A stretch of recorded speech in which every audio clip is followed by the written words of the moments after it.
आप सभी मसीह भाई बहनों को प्रभु यीशु मसीह के नाम में जय मसीह की। इस वीडियो के माध्यम से मैं आप सभी मसीह भाई बहनों का स्वागत करता हूं। आज मैं बात करने वाला हूं सुबह की प्रार्थना के लिए 5 वचन के बारे में। जी हाँ दोस्तों, आज इस वीडियो के माध्यम से मैं आपको बाइबल के ऐसे 5 वचन बताने वाला हूं जो आपके लिए बहुत ज़रूरी है। अगर आप सुबह उठकर प्रार्थना करते हैं और अगर नहीं करते हैं तो करना शुरू करिएगा। और ये जो 5 वचन है, अगर आप इन 5 वचनों को पढ़ते हैं और इन वचनों को समझकर अपने जीवन में और उसको प्रार्थना के समय अगर याद करते हैं, उस प्रकार से अगर आप प्रार्थना करते हैं तो आपका जो मॉर्निंग प्रेयर है बहुत ही अच्छा होगा और परमेश्वर के संगति में आप अच्छे से प्रार्थना कर पाएंगे और प्रभु की ओर से जो अगुवाई है वो भी आपके जीवन में बहुत ही अच्छी तरह से मिलेगी। कुल मिलाकर बात यह है कि आज के ये 5 वचन हर एक विश्वासी के लिए ज़रूरी है जो सुबह की प्रार्थना करते हैं या करना चाहते हैं। तो बड़े ध्यान से आज के इस वीडियो को देखिएगा। मैं एक एक करके 5 वचन आपको बताने वाला हूँ और उनको समझाने वाला हूँ। आप ज़रूर उनको अपने जीवन में लागू करिएगा और जब आप इस प्रकार से प्रार्थना करेंगे जो इस वचन में लिखा हुआ है तो आप देखेंगे कि आपके जीवन में आत्मिक उन्नति होना शुरू हो जाएगा। तो सबसे पहले जो एक पहला वचन है जो मैं आपके लिए पढ़ना चाहता हूं वो है भजन संहिता और उसका 5 अध्याय उसके 3 आयत। यहां पर लिखा है, हे यहोवा, भोर को मेरी वाणी तुझे सुनाई देगी, मैं भोर को प्रार्थना करके तेरी बाट जोऊंगा। ये भजन राजा दाऊद के द्वारा लिखा हुआ भजन है और यहाँ पर राजा दाऊद कहते हैं कि हे परमेश्वर, भोर को मेरी वाणी तुझे सुनाई देगी। यानी कि सबसे पहले परमेश्वर को धन्यवाद देने वाला व्यक्ति है राजा दाऊद। जब वो सुबह सोकर उठता तो सबसे पहले प्रभु को धन्यवाद दे रहे, क्योंकि राजा दाऊद जानते हैं कि परमेश्वर ने उनके जीवन में किस प्रकार से काम किया है।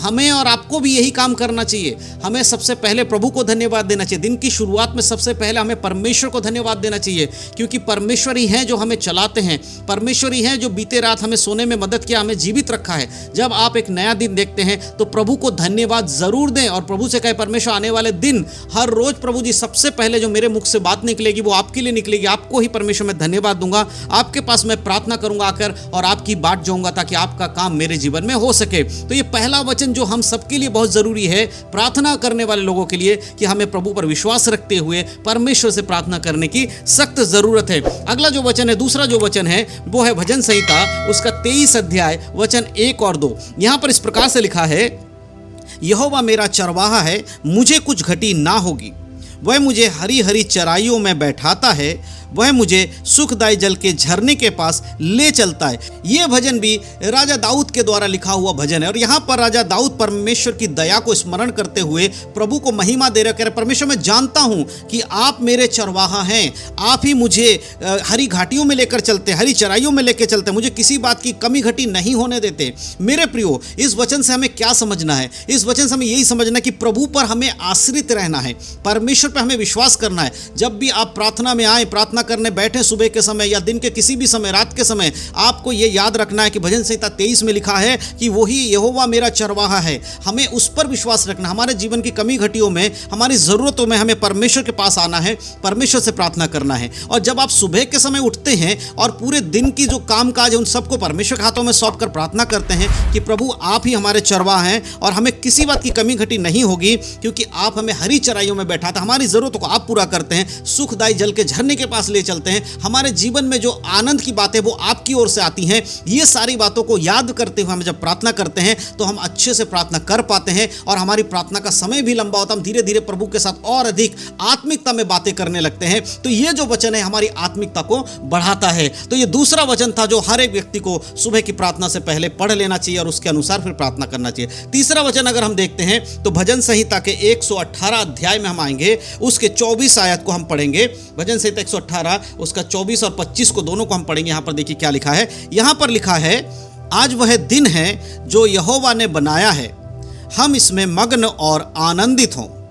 हे यहोवा, विनती सुन, उद्धार कर, हे यहोवा, विनती सुन, सफलता दे। यहाँ पर भजनकार कह रहा है कि आज का जो दिन है वो यहोवा ने बनाया है। जिस दिन को आप नया दिन देखते, जब सूरज को निकलते हुए आप देखते हैं, आपके जीवन में एक नया दिन आया, वो दिन किसने दिया है? परमेश्वर ने दिया। इसीलिए परमेश्वर को धन्यवाद देकर उसे कहना है, प्रभु ये जो दिन आपने दिया है, आज की सुबह जो मैं उठा हूँ, इसलिए मैं आपको महिमा दे रहा हूँ, इसके लिए आपका धन्यवाद करता हूँ कि ये आपने बनाया है, यहोवा ने बनाया है और मेरे जीवन में आपने दिया है। और इस दिन में मैं क्या होना पाऊँ? आनंदित और मगन रहने पाऊँ। मेरे जीवन में अगर परीक्षा भी आए तो भी मैं आनंदित और मगन रहने पाऊँ, परमेश्वर को महिमा देने वाला बनूं। और परमेश्वर, जब मैं आपसे विनती करता हूं तो आप मेरी प्रार्थनाओं को सुनिए। जो काम मैं वचन के अनुसार करना चाहता हूं, जो बातें बाइबल के अनुसार सही है, जब मैं उन कामों को करता हूं तो परमेश्वर आप मुझे उसमें सफलता दें। शैतान मेरे कामों में कोई भी अड़ंगा ना लगा पाए, शैतान मेरे कामों को विफल ना कर पाए, क्योंकि मैं आपके वचन में जो काम कर रहा हूं उसमें परमेश्वर आप मुझे सामर्थ्य दे और उसमें मुझे सफलता दे। तो ये जो वचन है, तीसरा वचन, ये हम सबके लिए जरूरी है।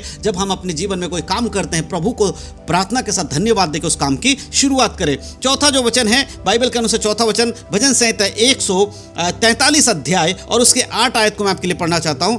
143 उसका 8 जो है 8 वचन, उसको मैं पढ़ना चाहता हूं। वहां पर देखिए क्या लिखा, वहां लिखा है, अपनी करुणा की बात मुझे शीघ्र सुना, क्योंकि मैंने तुझी पर भरोसा रखा है।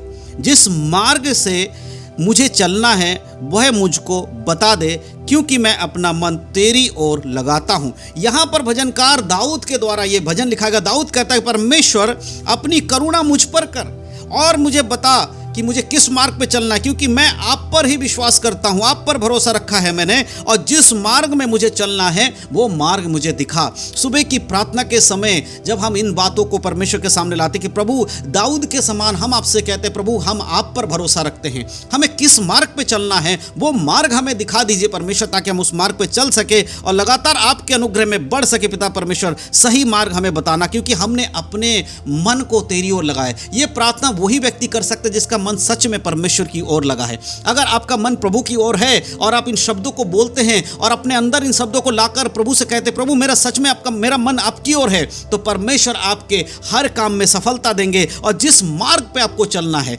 जो बाइबल का मार्ग है, जिस मार्ग पे आपको चलना है, उस मार्ग पे चलने के लिए कौन आपकी मदद करेगा? परमेश्वर आपकी मदद करेगा। इसीलिए मेरे प्रियो, अपने आप को परमेश्वर के हाथों में समर्पण करें। प्रभु से कहे कि प्रभु, जिस मार्ग पे मुझे चलना है वो मार्ग परमेश्वर आप मुझे दिखाइए। और अगर हम अंतिम वचन को, 5वें वचन को अगर हम पढ़ते हैं तो भजन संहिता 5 अध्याय के 7 आयत को जब हम पढ़ेंगे, देखिए वहां पर क्या लिखा है। लिखा है, परंतु मैं तेरी अपार करुणा के कारण तेरे भवन में आऊंगा, मैं तेरे भय मानकर तेरे पवित्र मंदिर की ओर दंडवत करूंगा। परमेश्वर का दास यहां पर कहता है कि परमेश्वर का भय मानना बहुत जरूरी है। दाऊद परमेश्वर का भय मानने वाला एक व्यक्ति था। उसके जीवन में बहुत सारे उसने कमी घटी की, उसने पाप किया, लेकिन उसने मन फिराया और प्रभु का भय उसने अपने जीवन में माना। अगर आपके जीवन में भी कोई कमी घटी, आपने कोई पाप किया, प्रभु से क्षमा मांगिएगा और मन फिराकर प्रभु के पास फिर आइए और परमेश्वर के संग चलिएगा। प्रभु आपको क्षमा करेंगे और आपको आगे बढ़ाएंगे, लेकिन पाप में जीवन मत बिताइए, क्षमा जरूर मांगिएगा मेरे प्रियो। यहां दाऊद कहता कि मैं अब तेरी अपार करुणा के कारण तेरे भवन में आऊंगा। परमेश्वर की दया देखिए, हम पापी होने के बावजूद परमेश्वर ने अपने पुत्र को दे दिया। हम कई बार गलतियां कर देते हैं, जब हम क्षमा मांगते प्रभु में क्षमा कर देते हैं। ये उसकी दया है, उसकी करुणा, उसकी अपार करुणा है।